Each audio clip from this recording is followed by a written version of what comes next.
ఇది బంగారు కంచం, అవునా? ఇది బంగారం.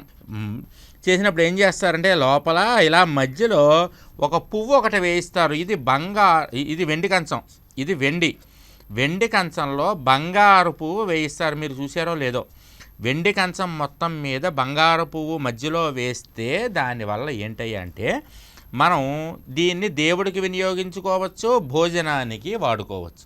అదే కనుక ఈ బంగారు పువ్వు వేయించుకోకుండా ఒట్టిది ఇలాగ వెండి కంచమే చేయించేశారనుకోండి, అందులో ఒకసారి భోజనం చేశారంటే, ఒకసారి భోజనం దీంట్లో చేశారంటే ఇంకా పూజకు పనికిరాదు ఆ కంచం.